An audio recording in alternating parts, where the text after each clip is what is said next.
Monsieur Sow, si peut-être vous pouvez peut-être vous rapprocher de la mairie de Kaolack ou bien même de JICA, il y a un plan directeur, d'assainissement qui est validé en 2013. 2013 parce que c'est un processus qui a été mené par JICA, la coopération japonaise, qui a donc mis à jour le plan directeur d'assainissement, aussi bien assainissement solide qu'assainissement liquide.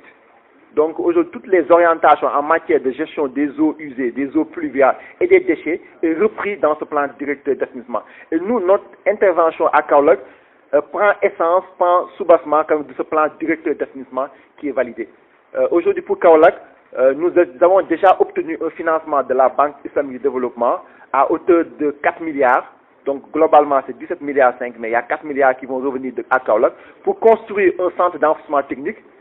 Déjà, la commune de Kaolack a déjà délibéré pour mettre à la disposition du programme un site de 15 hectares qui va accueillir le centre d'enfouissement technique, qui va accueillir un centre de tri. Donc, comme je l'ai dit tantôt, l'enfouissement, c'est l'étape ultime. Mais aujourd'hui, en amont, il faut qu'on trie les déchets pour récupérer la partie valorisable. Donc, un centre de tri sera mis en place à Kaolack, mais aussi des déchetteries. Parce que le processus aussi, tout l'itinéraire, on doit quand même utiliser ce potentiel de valorisation sur tout l'itinéraire. C'est-à-dire qu'aujourd'hui, les déchetteries vont servir au niveau des quartiers. Par exemple, là où il y a les sites relais, on va y mettre quand même des déchetteries qui va permettre quand même de revenir à ce pouvoir économique. C'est-à-dire que malheureusement, les sites relais n'ont qu'une seule vocation, c'est d'accueillir des déchets et à partir de là-bas, on les reprend pour les amener à la décharge. Mais l'objectif, c'est que ces sites relais, à la part de ces relais, qu'on met en place des déchetteries. Des déchetteries qui vont permettre de mobiliser les ASC, de mobiliser les acteurs communautaires autour. C'est-à-dire que la déchetterie, ce qu'on veut, c'est qu'elle ait une vocation économique.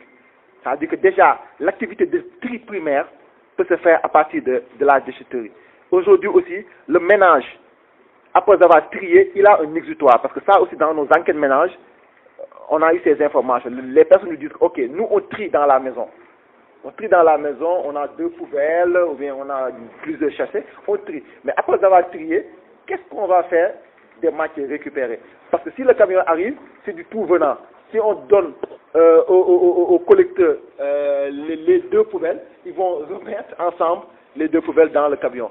Donc effectivement, aujourd'hui, il n'y a pas de dispositif mis en place pour pouvoir quand même capter les matières récupérées en amont. Maintenant, la déchetterie va servir de cela. C'est-à-dire aujourd'hui, la personne qui a trier ces déchets à la maison peut par apport volontaire aller volontairement au niveau de la déchetterie pour pouvoir quand même vendre la matière récupérée ou le déposer là-bas. Donc vraiment aujourd'hui la conception que nous avons de la déchetterie qui soit vraiment un réceptacle des matières triées en amont, mais aussi qui puisse être utilisé comme cadre de tri et de récupération.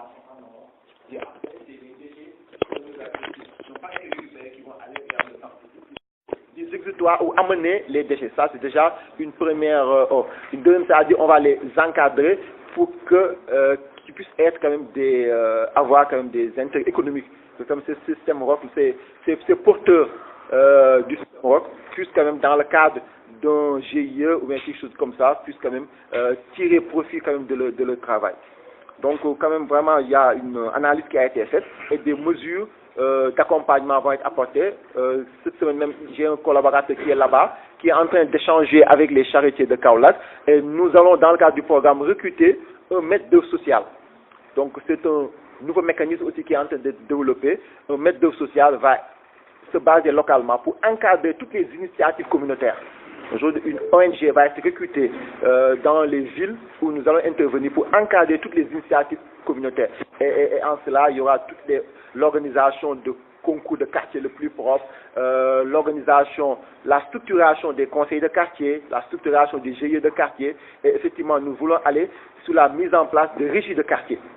Donc, si vous suivez dans l'actualité, l'avant-dernier conseil des ministres, des orientations ont été données par le président dans ce cadre pour qu'effectivement des régies de quartier puissent être mises en place pour prendre en charge quand même ces services publics de base. Et c'est dans ce cadre que s'inscrivent nos activités de développement communautaire. Pour le PSPC, donc, comme je dis, pour le budget, c'est évalué pour permettre quand même, dans la stratégie, on a identifié tout ce qu'il y a comme besoin en termes d'infrastructure, en termes d'équipement, en termes de mesures d'accompagnement. Et tout ceci évalué fait l'objet d'un besoin de plus de 170 milliards. C'est-à-dire aujourd'hui, comme je l'ai dit tantôt, c'est pour ça que nous interrogeons le mécanisme de financement.